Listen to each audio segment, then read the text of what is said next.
আমার আলোচ্য বিষয় আপনারা লিফলেটে দেখছেন সমাজের অসহায় গরিব মিসকিনদের হক।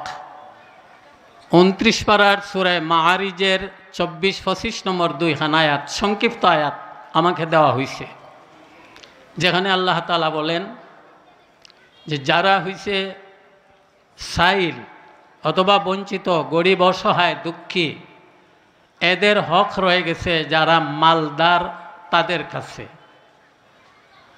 আওয়াজ দিয়ে সবাই বলেন, যারা মালদার, গরিব, দুঃখী, খাঙ্গাল অথবা সাইলদের হক আদায় করতে সবাই রাজি আছেন। কোরআনের অন্যত্রে আল্লাহ তাআলা নিজে বলছেন, ওয়া আতু হাক্কাহু ইয়াউমা হাসাদিহ, যেদিন তোমরা ফসল তোমাদের আয়ের কিছু খাটো, ওই দিন তার হক আদায় করো, মানে আল্লাহর হক আদায় করো। গরিবদের হককে আল্লাহ তাআলা বলছেন আল্লাহর হক। এই জন্য এক হাদিসে নবীজি বলে গেছেন যে কিয়ামতে আল্লাহ তাআলা বলবেন, আমি ভুখা ছিলাম, তোমরা তো আমাকে খাওয়াও নাই, আমি অসুস্থ ছিলাম, আমাকে তোমরা দেখো নাই, আমি ল্যাংটা ছিলাম, তোমরা আমাকে খাবার দেও নাই। সবাই প্রশ্ন করবে, আল্লাহ এটা কেমন কথা, আপনি তো খান না, আপনি অসুস্থ হবেন কেমন কথা? তখন আল্লাহ তাআলা ডেকে বলবেন, শোনো, আমার ওই এক সাইল, এক অভাবী, এক গরিব তোমার কাছে সওয়াল করছিল, যদি তারে দিতে, তারে খাওয়াইতে, তাইলে যেন আমি আল্লাহকে ওই খাওয়াইতে। আওয়াজ দিয়ে সবাই বলেন, এক নম্বরে সাইল, ওয়াসাইল ওয়াল মাহরুম। সাইল যদি আপনার কাছে আসে তো সাইলকে কিছু দিতে, আল্লাহ তাআলা আপনাকে যা দিছেন এ থেকে সাইলকে দিতে আপনারা সবাই রাজি আছেন। নবী আলাইহিস সালামের খেদমতে সাইল হাজির। নবীজি সারা ঘর খুঁজলেন, দেওয়ার কিছু পাইলেন না। শেষবারের মতো বললেন, এরে সাইল, আমার ঘরে তো কিছু দেওয়ার নাই, তো আমি বলছি তুমি আমার মেয়ে ফাতেমার বাড়ি যাও, ফাতেমাকে যাইয়া বলবে আমি বলছি তোমাকে কিছু দেওয়ার জন্য। সাইল আবার চালাক, সে বলতেছে, আল্লাহর নবী, ফাতেমা যদি আমার কথাটা বিশ্বাস না করেন তো আমার সঙ্গে একজন সুপারিশগার দিয়া দেন। তো সুপারিশগার হিসাবে তখন সময়ে নবীজির বহুত আদরের সাহাবী সালমান ফারসি রাদিয়াল্লাহু তাআলা আনহু, পারস্য দেশের মানুষ, অনেকে বিনভাবে বিদেশি মানুষ, নবী সবকে বলছিলেন এই সালমানকে বিন দেশের ভিন্ন ভাববে না, সালমান হইলেন আমি নবীর পরিবারের লোক। সালমান ফারসি রাদিয়াল্লাহু তাআলা আনহুকে নবীজি ওই সাইলের সঙ্গে সুপারিশগার বানাইয়া, যে সময় সুপারিশগার বানাইছিলেন এই সময় সালমান ফারসির বয়স ছিল 350 বৎসর। সুপারিশগার হইয়া ফাতেমার বাড়িতে গেলেন, যে বললেন, ফাতেমা, আপনার আব্বা পাঠাইছেন আমাকে সুপারিশগার বানাইয়া এই সাইলকে কিছু দেওয়ার জন্য, আল্লাহকে ওয়াস্তে কিছু দেন। ফাতেমা কান্দেন আর বলেন, ও সালমান ফারসি, এমন সময় আপনাকে আমার আব্বা যান, আপনি আমার আব্বার বড় আদরের, আপনাকে সুপারিশগার বানিয়ে পাঠাইছেন, আজকে কয়দিন চলছে আমি ফাতেমার ঘরের চুলায় আগুন জ্বলে না, আমার দেওয়ার কিছু নাই, তবে একটু অপেক্ষা করেন। ঘর থেকে নবীজি দিছিলেন খাদিজা রাদিয়াল্লাহু তাআলা আনহাকে একটা চাদর, এই চাদর বাক্স থেকে খুললেন না, বললেন যে ওই ইহুদি ব্যবসায়ী, অমুক ব্যবসায়ী, তার কাছে এই চাদরখানা জমা রাখিয়া, রেহেন রাখিয়া, একটা মাসালার দিক আছে রেহেন, আপনার টাকা পয়সা নেই, একটা জিনিস জমা রেখিয়া মাল আনতে পারেন, যেদিন টাকা পয়সা পরিশোধ করবেন আপনার মাল, আপনার ওই জিনিস ফেরত আনবেন। তো উনি বললেন এই চাদরটা জমা রাখিয়া ওই ইহুদি ব্যবসায়ীর কাছ থেকে মালামাল নিয়ে যান, আমি যেদিন টাকা পরিশোধ করতে পারবো আমার চাদর নিয়ে আসবো। তো সালমান ফারসি রাদিয়াল্লাহু তাআলা আনহু ফাতেমার দেওয়া চাদরখানা ইহুদি ব্যবসায়ীর দোকানে নিয়ে গেছেন, নিয়ে বললেন এই চাদরটা জমা রাখেন, ফাতেমার দেওয়া চাদর, কিছু মালামাল আপনি দেন, বাকি হিসাবে যেদিন ফাতেমা টাকা পরিশোধ করতে পারবে চাদর নিয়ে যাবে। সাথে সাথে ইহুদি ব্যবসায়ী বসা ছিল, চাদরকে ধইরা দাঁড়াইয়া চাদরের গায়ে চুমু দিয়া কালিমা পরে মুসলমান হইয়া যায়। সব আশ্চর্য। সালমান ফারসি বলেন, কোনো কথাবার্তা নাই, তুমি যে চুমু দিলায় চাদরে, আর কালিমা পরে মুসলমান হয়ে গেলা। তখন ইহুদি ব্যবসায়ী কয়, আমি শুধু ব্যবসায়ী না, আমি তাওরাতের একজন আলিম, আমি ইঞ্জিলের একজন আলিম। ও কিতাবগুলোতে আমি লেখা দেখছি এক জায়গায়, নবীর খেদমতে নবীজির যত গুণাবলী এর মধ্যে একটা হইল নবীর খেদমতে সাইল যাবে, নবী দিতে পারবেন না, তো ফাতেমার কাছে সুপারিশগার বানাইয়া, ও সালমান ফার্সি আপনার নামও উল্লেখ আছে, আপনাকে সুপারিশগার বানাইয়া ফাতেমার কাছে পাঠাবেন। ফাতেমাও দিতে পারবেন না, ফাতেমা ওনার আম্মা জান খাদিজার দেওয়া চাদরখানা আমার দোকানে পাঠিয়ে দিবেন, তা কিতাবে সুন্দরভাবে উল্লেখ আছে। আমি বেশ দিন যাবত অপেক্ষায়, কিতাবে যা লেখা দেখলাম তা পাই না কেন, আসে না কেন। আজকে যখন চাদর আসলো আমি বুঝলাম আসমানি কিতাবের লিখনি সত্য, নবী সত্য। এই জন্য নবীজির ওই চাদর হাদিয়া হিসাবে দিছিলেন খাদিজাকে, আমি চুমু দিলাম আর কালমা পড়ে মুসলমান হইয়া গেলাম। আওয়াজ দি সবাই বলেন, সাইলকে দিলে লাভ না খাস্তা। আপনি দেন, দিবেন তো দিবেন, প্রয়োজনে ঋণ কইরা হইল সাইলকে দেন। ও আম্মাসা ইলা ফালা তানহার, ধমকি দিয়েন না, যা পারেন দেন, না হয় ভালো কথা বলে তারে সন্তুষ্ট করে দেন।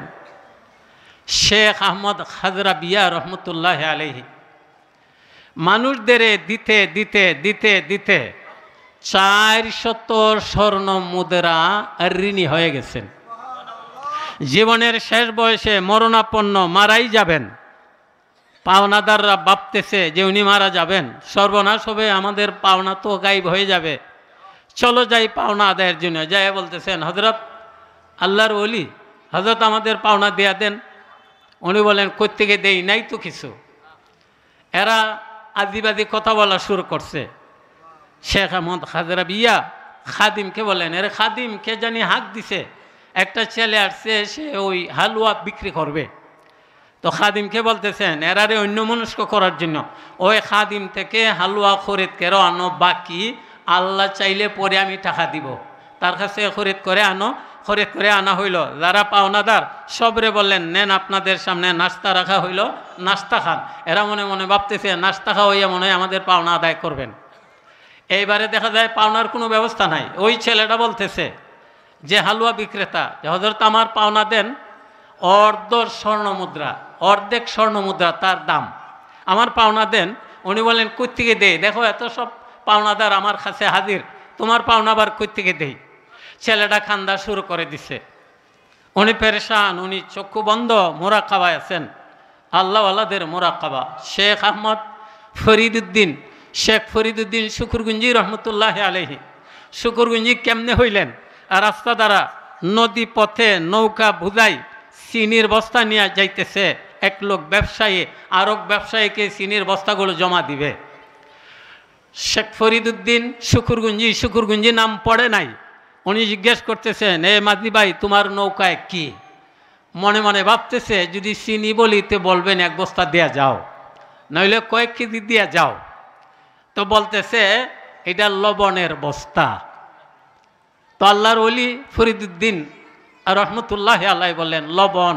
আচ্ছা যাও লবণ। এই কথা বলার সাথে সাথে পুরা নৌকার সব চিনির বস্তাগুলো লবণ দ্বারা বদলে গেছে। ব্যবসায়ীর কাছে নিয়ে গেছে গন্তব্যস্থানে, নিয়ে বস্তাগুলো বুঝাবে। ব্যবসায়ী বলতেছে, গ্রানটা তো যেমন কেমন কেমন লাগে, সব বস্তা খুললে দেখা যায় চিনির বস্তা লবণ হয়ে গেছে। তো ব্যবসায়ী বলতেছে, ভাই আমি তো চিনি খরিদ করব, লবণ না তো, আপনি লবণ দিলেন কেন? এখন এই বেটাও দেখে সব লবণ। আবার বস্তার মুখগুলো বান্ধে আবার যাইতেছে। আল্লাহর ওলি ফরিদুদ্দিন মোরাকাবায় আছেন। এইবারে জিজ্ঞেস করেন, কেউ মাদি ভাই আপনার বস্তায় কি? বলে, বস্তাতে চিনি। আগে হয়েছিল লবণ, এখন কয় চিনি। তো আল্লাহর ওলি বলেন, চিনি? আচ্ছা যাও চিনি। এই বলার সাথে সাথে সবগুলো বস্তা আবার চিনি হয়ে গেছে। শেখ আহমদ হাজরাবিয়া একদিকে পাওনাদারদের এই যন্ত্রণা, আবার এই হালুয়া বিক্রেতা সহ চিল্লাচিল্লি করে মোরাকাবায় বসা আছেন। হঠাৎ করে দেখা যায় এক আল্লাহর বন্দা বোল ভর্তি 400 স্বর্ণ মুদ্রা, উনি যে ঋণী ছিলেন 400 স্বর্ণ মুদ্রা ওই হালুয়া বিক্রেতার অর্ধেক স্বর্ণ মুদ্রা নিয়ে ওনার সামনে হাজির হয়ে গেছে। সব বলতেছে, হুজুর ব্যাপার বুঝলাম না, আপনি এত সময় দিলেন না, এখন কি হইল? এখন কি হয়েছে? আমি আল্লাহর কাছে দোয়া করছি যে আল্লাহ আমার ঋণ মুক্তির ব্যবস্থা করে দেন, মানুষদের সাহায্যার্থে আমি ঋণী, ও আল্লাহ আমার ঋণ মুক্তির ব্যবস্থা করে দেন। তখন আল্লাহর পক্ষ থেকে আওয়াজ আসলো, ঋণ মুক্তি তো হবে, কিছু কাজ তো লাগবে। ওই যে ছেলেটা, তার কাছ থেকে অর্ধেক স্বর্ণ মুদ্রা দামে আমি তার হালুয়া কিনে আনলাম, সে যখন বুঝতেছে পাওনা আদায় হবে না, সেও খান্দাখাজি শুরু করে দিছে। আর আমি যখন আল্লাহর কাছে দোয়া শুরু করে দিলাম, আল্লাহ তাআলা ওই প্রতীককে দিয়া, ওই লোককে দিয়া তোমাদের ঋণ মুক্তির ব্যবস্থা করে দিলেন। ইয়াহিয়া ইবনে মাআদ রাজি রহমতুল্লাহ আলাইহি মানুষদের দিতে দিতে দিতে দিতে 3 লক্ষ টাকার মতো ঋণী হয়ে গেছেন। পেরেশান হয়ে এক রাতে দোয়া মোনাজাত করে ঘুমায় আছেন। এই অবস্থায় স্বপ্নে দেখেন নবী মুহাম্মদুর রাসূলুল্লাহ সাল্লাল্লাহু আলাইহি ওয়াসাল্লাম বলতেছেন, ইয়াহিয়া ইবনে মাআদ রাজি, পেরেশানির কারণ নাই, ওইদিকে যাত্রা শুরু করো, আল্লাহ তোমার ঋণ মুক্তির ব্যবস্থা করে দিবেন। উনি চলতেছেন, যেখানেই যান ইয়াহিয়া ইবনে মাআদ রাজি, হাজার হাজার মানুষ এসে জমা হয়, কথা শুনবে, দোয়া শরীক হবে, দোয়া নিবে।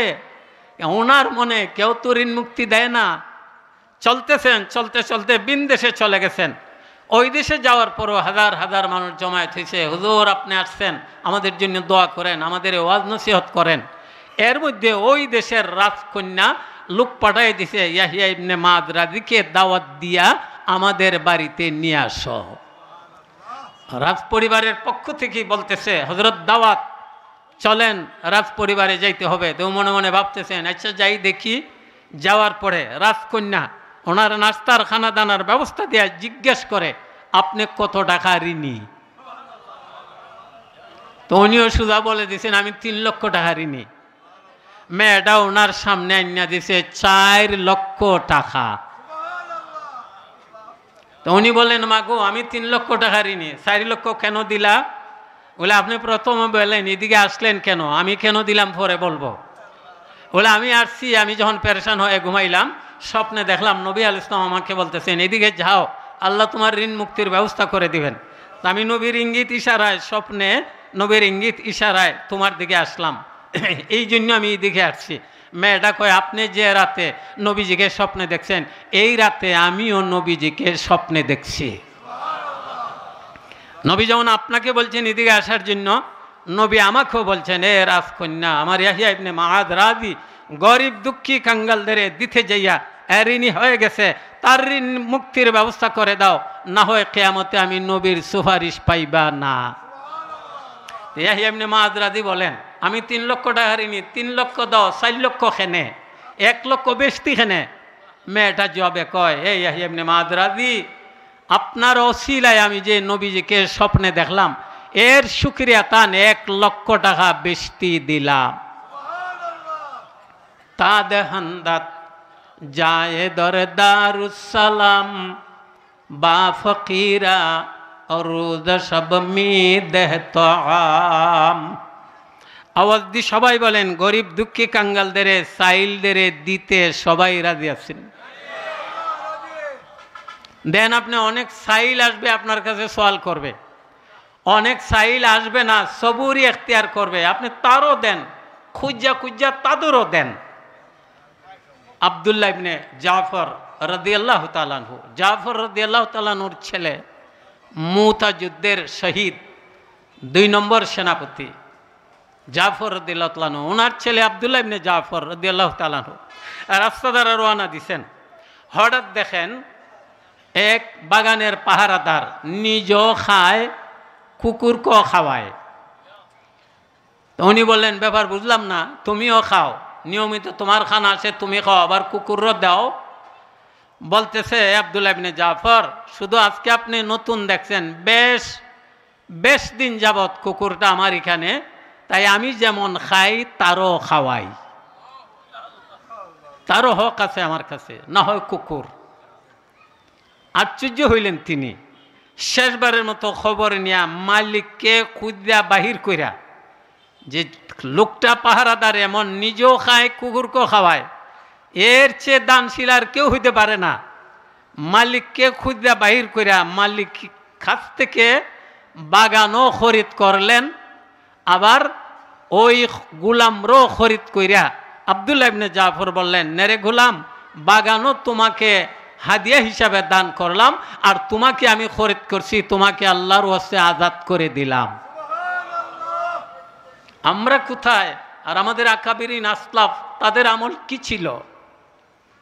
আব্দুল্লাহ ইবনে জাফর রাদিয়াল্লাহু তাআলা আরেকদিন রওনা দিলেন, চলতেছেন, তখন দেখা যায় এক লোক বাগানের পাহারাদার, তার কাছে আসছে মালিকের পক্ষ থেকে 3টা রুটি। হঠাৎ করে একটা কুকুর তার সামনে হাজির। তো প্রথমে একটা রুটি দেয়া দিল, কুকুরে খাইয়া নিছে। আবার দেখা যায় কুকুর যায় না, দ্বিতীয় রুটিটাও দেয়া দিছে, কুকুরে খাইয়া নিছে। এখনো কুকুর যায় না, তৃতীয় রুটিটাও কুকুরকে দিয়া দিছে।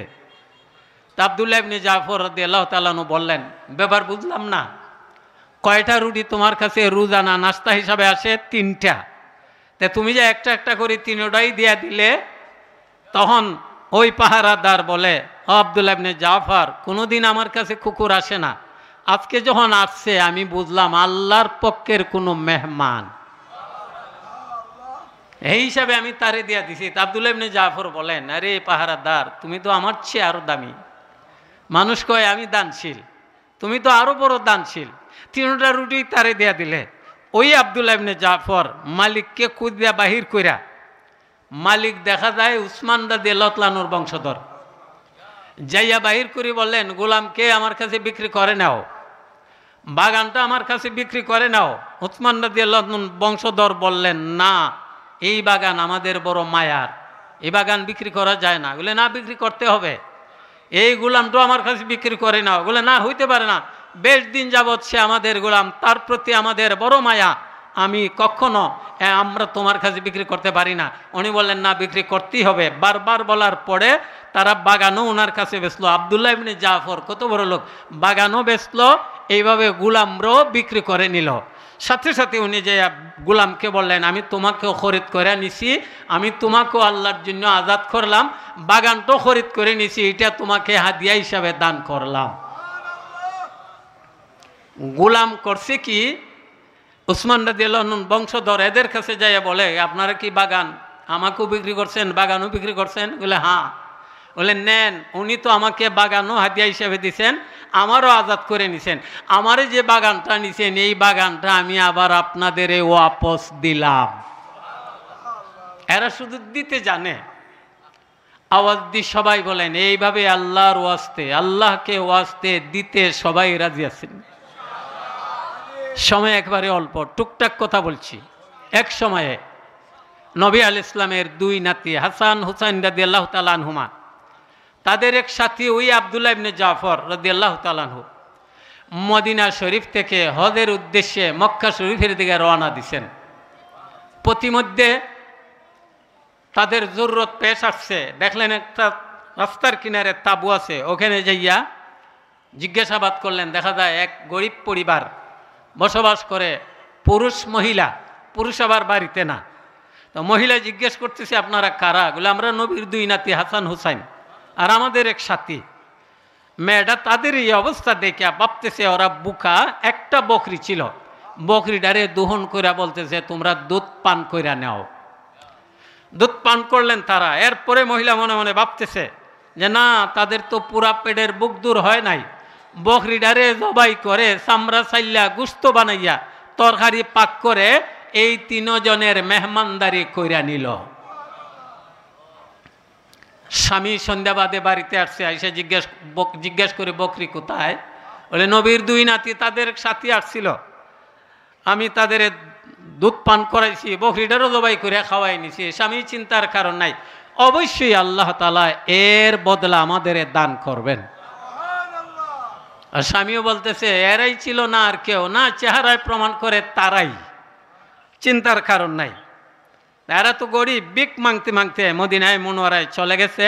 হঠাৎ করে ইমাম হাসান দেখতেছেন, ওই যে মেয়েটা বকরি জবাই করে আমাদের খাওয়াইছিল, মেহমানদারি করছিল, এই তো লাগে মেয়েটা। দেখে না বললেন, তুমি না গো আমাদের মেহমানদারি করাইছিলা? বলা, হ্যাঁ আমিই তো। একবারে কম কথায়। তখন ইমাম হাসান এই মেয়েটারে 1000 আশরফি 1000 বকরি হাদিয়া হিসাবে দান করলেন। ভাই হুসাইনকে বললেন, ভাই হুসাইন, ওই যে মেয়েটা আমাদের এইভাবে আদর করছিল, তুমি কিছু দিবানি? ইমাম হুসাইন রাদিয়াল্লাহু তাআলা আনহু ওই মেয়েটারে 1000 আশরফি 1000 বকরি হাদিয়া হিসাবে দিলেন। আব্দুল্লাহ ইবনে জাফর রাদিয়াল্লাহু তাআলা আনহুকে খবর করা হইল, আপনি কিছু দিবানি? তো মেয়েটা ওনার কাছে যাওয়ার পরে জিজ্ঞেস করে, আব্দুল্লাহ ইবনে জাফর জিজ্ঞেস করলেন, এরা দুই ভাই কি দিছে? বলে, এরা দুই ভাই 2000 আশরফি 2000 বকরি দিছেন। আব্দুল্লাহ ইবনে জাফর বললেন, আগে যদি আসতা আমি আরো বেশি দিতাম, নাও আমি এক হাত তোমাদের 2000 বকরি 2000 আশরফি দিলাম। মেয়েটা দিছিল একটা বকরি, এদের আদর করছিল, এদের মেহমানদারি করছিল, পাইছে কত? 4000 আশরফি 4000 বকরি। চিৎকার দি সুবহানাল্লাহ বলেন, আওয়াজ দি সবাই বলেন, দিলে ভাবা যায়নি, আরো জোরে কোন ভাবা যায়নি? আমরা তো দিতে জানি না, দিতে জানি না। এইবারে মেয়েটা গরিব ছিল, 4000 স্বর্ণ মুদ্রা আশরফি নিয়া 4000 বকরি নিয়া দেশের দিকে ধনী হইয়া রওনা দিছে। আল্লাহ তাআলা তাদের ধনী বানাই দিছেন দেওয়ার বদলে। এই জন্যই আল্লাহ তাআলা বলেন, ওয়াফি আমওয়ালিহিম হাক্কুম মালুমুল লিসাইল ওয়াল মাহরুম। তোমাদের কাছে যদি সাইল আসে অথবা যারা গরিব দুঃখী কাঙ্গাল বঞ্চিত নাই তার কিছু, এদের হক রয়ে গেছে, তাদের হক আদায় করো। আমি আল্লাহ তোমাদের মাল দান করছি, এই মাল থেকে তোমরা তাদের দাও। যদি তোমরা দিতে পারো তাহলে তুমি 1 দিবে, আমি আল্লাহ তোমাদের 1-এর বদলে লাখ দান করব। বুখারী শরীফের হাদিসে আল্লাহর নবী বলে গেছেন, পূর্ব আকাশে সূর্য ওঠার সাথে সাথে 2জন ফেরেশতা জমিনে আসে, 2টা দোয়া করে। একটা দোয়া করে, কায়ে খুদায়া মুনফিকারা দেখলাফ, কায়ে খুদায়া মুমসিকারা দেহ তলফ। আল্লাহ আপনার রাস্তায় যে এক খয়রাত করে, আল্লাহ তারে খয়রাতের বদলা দান করেন। আরেকজন ফেরেশতা আসে আর দোয়া করে, কায়ে খুদায়া মুনফিকারা সয়রেদার হরদি রমসারা ওজেদা সদা হাজার। আল্লাহ আপনার রাস্তায় যে এক খয়রাত করলো, আমি আপনার নূরের তৈরি ফেরেশতা হয়ে দোয়া করি, আল্লাহ তারে 1-এর বদলে লাখ দান করেন। আওয়াজ দিয়ে সবাই বলেন, গরিব দুঃখী কাঙ্গালদের দিতে সবাই রাজি আছেন? মালদার কে বানান? গরিব কে বানান? তো গরিবদের হক পাওনা রয়ে গেছে মালদারদের উপরে। কার? আল্লাহর দেওয়া মাল থেকে দিবে। আল্লাহ কাউকে মাল দিয়া পরীক্ষা করেন, আল্লাহ কাউকে অভাব দিয়া পরীক্ষা করেন। মালদার যদি মালকে সঠিক ব্যবহার করতে পারে, দান খয়রাত সুন্দরভাবে করতে পারে, মালকে আল্লাহ চিরস্থায়ী করে দিবেন। কয়েক সিঁড়ি পর্যন্ত এই মাল স্থায়িত্ব থাকবে। মুসা আলাইহিস সালাম তুর পাহাড়ে যাবেন, আল্লাহর সঙ্গে কথা বলবেন। তো এক মালদার বলতেছে, আল্লাহর নবী মুসা, আমার বেশ মাল, আমার বড় কষ্ট হয়, তো আমার মাল কিভাবে যাইতো ক্ষমতো আপনি আল্লাহকে জিজ্ঞেস করে আমাকে জানিয়ে দিবেন। আর আরেক লোক গরিব কয়, আমি মালদার কেমনে হইতাম, আল্লাহর কাছে জানি আমারে জানিয়ে দিন। তো যে মালদার, তার বেলায় আল্লাহর কাছে জিজ্ঞেস করা হইল, আল্লাহ তাআলা বললেন তার মাল যদি কমতে হয়, যাইতে হয়, সে যেন না শুকরি করে। তো না শুকরি করলে মাল চলে যাবে। আর যে গরিব মালদার হওয়ার চায়, এ যেন শুকরিয়া আদায় করে, আমি তারে মালদার বানিয়ে দিব। ফিরে আসার পরে মালদার জিজ্ঞেস করে, গরিব তো হইয়া গেছে, শুকরিয়া আদায় করলে মাল পাইবে। ধনী লোক জিজ্ঞেস করে, আমার জন্য কি নিয়ে আইছেন? বলে, না শুকরি করো। কয়, না শুকরি তো করতে পারি না। বলে, না শুকরি যদি না করো, মালও তোমার কাছ থেকে যাইবে না। আর মালের শুকরিয়া আদায়ের ব্যবস্থাপনা হইল, মুহ দ্বারা আমরা শুকরিয়া আদায় করি, এটা জবানের শুকরিয়া, শারীরিক শুকরিয়া। মালের শুকরিয়া হইল মালকে হিসাব করে। মালদার যদি হয়, জাকাত ফরজ হইলে জাকাত আদায় করবে, ওয়াজিব হইলে যেমন কুরবানি ফিতরা ওয়াজিব আদায় করবে। এমনিভাবে গরিব দুঃখী কাঙ্গালদের তার মাল থেকে তার সামর্থ্য অনুযায়ী দিবে, যে যত দিবে আল্লাহ তাআলা এই পরিমাণ বদলা তাদের দান করবেন। আওয়াজ দিয়ে আপনারা সবাই বলেন, আল্লাহর রাস্তায় গরিব দুঃখী কাঙ্গাল সাইলদের দিতে সবাই রাজি আছেননি? সময় অল্প। সূরা মাআরিজের এখানে যে আয়াতটা আমাকে দেওয়া হয়েছে, এখানে 10টা গুণের কথা বলা হয়েছে নেককার মুমিনদের। একজন মুমিন যদি নেককার হয়ে যায় সে কত দামি হয়। ওই মুমিন নেককার হওয়ার জন্য এখানে 10টা গুণের কথা বলা হয়েছে। এর মধ্যে একটা গুণ হইল, তুমি যদি মালদার হও তো গরিবদের হক আদায় করো, সাইলদের দিয়ে দাও। আবুর রবি রহমতুল্লাহ আলাইহি হঠাৎ করে শুনলেন ওই দূরে একটা বস্তিতে, একটা গ্রামে এমন একটা বকরি আছে, একজন মেয়ে মানুষের এক স্তন দ্বারা দুধ আসে, আর একটা দ্বারা মধু আসে। আপনাদের সুবহানাল্লাহ নমুনায় বুঝতেছি আপনাদের স্বাস্থ্যগঞ্জ এমন বকরি আছে, এক স্তন দ্বারা দুধ আসে আর একটা দ্বারা মধু আসে। তো উনি বলেন এটা আমার যাচাই করতে হবে। যাইয়া ওই বাড়িতে জিজ্ঞেস করতেছেন, কি গো মহিলা, তোমার এমন বকরি আছে? এগুলো হ্যাঁ আছে। আপনি যদি পরীক্ষা করার চান দোহন কইরা দেখেন। উনি বহু দূর থেকে আমি আসছি, দোহন করতেই হবে। নিজ হাতে দোহন করলেন, দেখা যায় দুধও আসে মধু আসে। এই বেটি এমন বকরি ভাইলে কই?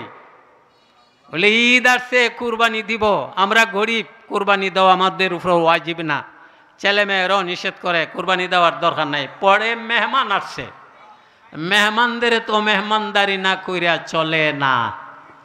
আমরা তো মেহমানদারি তো না। আব্দুল্লাহ ইবনে আব্বাস রাদিয়াল্লাহু তাআলা আনহুকে শরম দেওয়ার জন্য কিছু লোক যায় বলতেছে, এই বাজারে বইয়ারিছ, আব্দুল্লাহ ইবনে আব্বাসের বাড়িতে দাওয়াত চলতেছে, জিয়াফত, যাও না, যাইয়া খাও না।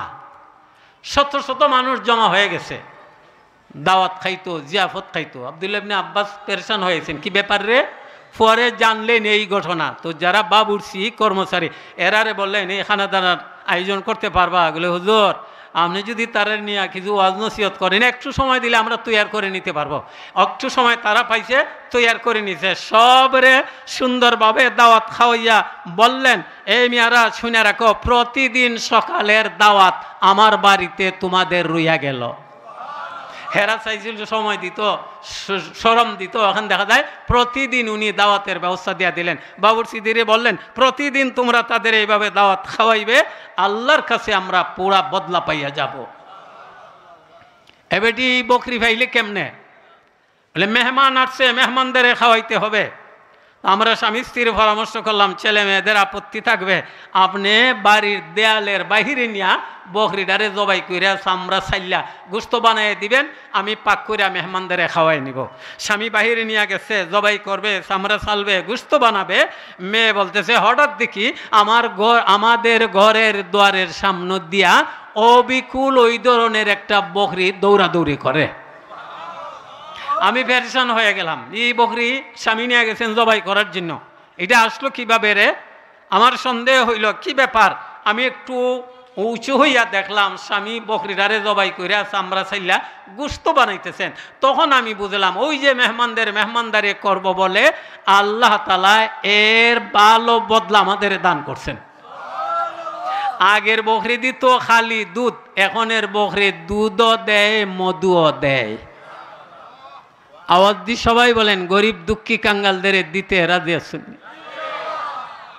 বেজার অন্য দে কেউ যদি সওয়াল করে, যা পারেন দিয়া দেন, না হয় মুহ দ্বারা ভালো কথা বলে তারে সন্তুষ্ট করে দেন, এর দ্বারাও সৎকার সব পাইবেন। শেষ কথা, সময় শেষ। আব্দুল্লাহ ইবনে মোবারক সাহেব রহমতুল্লাহ আলাইহি, যার অভ্যাস ছিল 1 বছর হজে যাবেন, 1 বছর জেহাদে যাবেন। হজের যে বৎসর আসছে, হজে যাবেন, 500 স্বর্ণ মুদ্রা নিয়া রওনা দিছেন। কুফার বাজারে যে উট খরিদ করবেন, দেখা যায় একটা মেয়ে মানুষ একটা মরা জানোয়ারের গোশত খাটতেছে। ওনার মনে আসলো এটাই মনে হয় নিয়া পাক কইরা দোকানদারি করে মানুষদের খাওয়ায় মরা জানোয়ারের গোশত। ওনার সন্দেহ আসলো, যে জিজ্ঞেস করলেন, কি ব্যাপার গো? উনি বলতেছেন, আপনি কথা বলবেন না, কই যাও তুমি দেখিয়ে। ওখানে যাইয়া দেখেন বেশ কয়টা মেয়েটা বড় পেরেশান। এই বিড়ি তোমার এই অবস্থা, এগুলো কেন কেন তুমি খাইতে আনছো মরা জানোয়ারের গোশত? বলে আপনি কথা কইয়েন না, আমি বংশে সৈয়দ জাদি, নবীর বংশের মহিলা। ওদের আব্বা বেশ কয়দিন হয়েছে উনি মারা গেছেন, আমাদের দেখভাল করার কেউ নাই। শরীয়তে আমাদের পারমিশন দিছে মরা জানোয়ারের গোশত আইনা খাওয়ার জন্য, জীবনটা রক্ষার জন্য। এই জন্য আমরা এমন করছি, আপনি আমাদের সঙ্গে কথা বলবেন না। উনি বলেন নাও নাও, আমি যা জানলাম, আমি তো আগে বুঝি নাই, এইবারে আমি হজে যাওয়ার কথা ছিল, হজে যাব না, এই 500 স্বর্ণ মুদ্রা তোমাদের হাদিয়া হিসাবে দান করলাম। দেয়া দিছেন, সে শিখায়নি, তারা দোয়া করছে যে আল্লাহ ওনাকে পুরা বদলা দান করেন। হজের মৌসুম শেষ, সাথীদের কাছে যাওয়ার পরে উনি বলতেছেন এবারে হজে যাইব না। আরে কও কি, আপনি হজে যাবেন না? সব তো ইয়ার সাথী সাইরে আপনি চলে যাবেন। বলে না, আমি হজে যাব না। যাও তোমরা চলে যাও। হাজিরা হজে গেছে, হজ থেকে ফিরে আসতেছে, উনি আগুইছেন সবাই সঙ্গে দেখা করার জন্য। কেউ বলে আপনি দিকে আমরা আগে আইসুন, আপনার ফ্লাইট কবে হয়েছে? ইয়ে কি করলেন আপনি? আপনি কেমনে আসলে? আমরা তো টেরই হইলাম না। উনি বলেন আমি তো হজে যাই নাই। কেউ বলে কোন কি জান নাই, আরফার মাঠে আপনি আমার কাছে বসা ছিলেন, এক জায়গায় বসা দোয়া করছি। কেউ বলে আপনি দেখছি আমার সঙ্গে তোয়াফ করেন। কেউ বলে আপনি আমার কাছে জমা রাখছেন, আবার ফেরত নিছেন। কি বলেন হজে যান নাই? আর রাত্রিবেলা ঘুমাইছেন, স্বপ্নে দেখেন নবী মুহাম্মদুর রাসূলুল্লাহ সাল্লাল্লাহু আলাইহি ওয়াসাল্লাম বলতেছেন, হে আব্দুল্লাহ ইবনে মুবারক, এদের কথা অস্বীকার করো না। আমার বংশের গরিবদের সাহায্য করার কারণে আল্লাহ তাআলা খুশি হয়ে আসমান থেকে একজন ফিরিস্তাকে তোমার সুরত বানাইয়া তোমার পক্ষ থেকে আল্লাহ ফিরিস্তা দিয়া তোমার হজ করায় নিছেন। এই আব্দুল্লাহ ইবনে মুবারক শুধু এই বছর না, কিয়ামত পর্যন্ত ওই ফিরিস্তা এই আমলের বদলে প্রতি বছর তোমার পক্ষ থেকে হজ আদায় করবে। এবারে তোমার মনে যদি চায় হজে যাইবা, না চায় না যাইবা। আওয়াজ দিয়ে আপনারা সবাই বলেন, গরিব দুঃখী কাঙ্গালদের দিলে লাভ না খাস্তা। আরো জোরে বলেন, লাভ না খাস্তা। সময়ের স্বল্পতা, যার ফলে 7টা 15 মিনিট পর্যন্ত আমার সময়, সব কথা বলতে পারলাম না। আপনাদের এই আয়োজন, 7 দিনের আয়োজন, আল্লাহ যেন কবুল করেন। আমাদের আশা, আমাদের বলা, সবাই শোনা আল্লাহ যেন কবুল করেন। সবাই আমিন বলেন। আবারও বলছি প্রথম কথাটা, কারোর জীবনের কোনো আমল যদি কবুল হয়ে যায়, আব্দুল্লাহ ইবনে মাসউদ রাদিয়াল্লাহু তাআলা আনহু বলেন, সারা দুনিয়া যদি স্বর্ণে ভর্তি হয়ে যায়, সারা দুনিয়ার যত দাম, একটা আমল কবুল হইলে তার চেয়ে আরও বেশি দাম। আল্লাহ যেন আমাদের এই মেহনত আয়োজন কবুল ও মঞ্জুর করেন।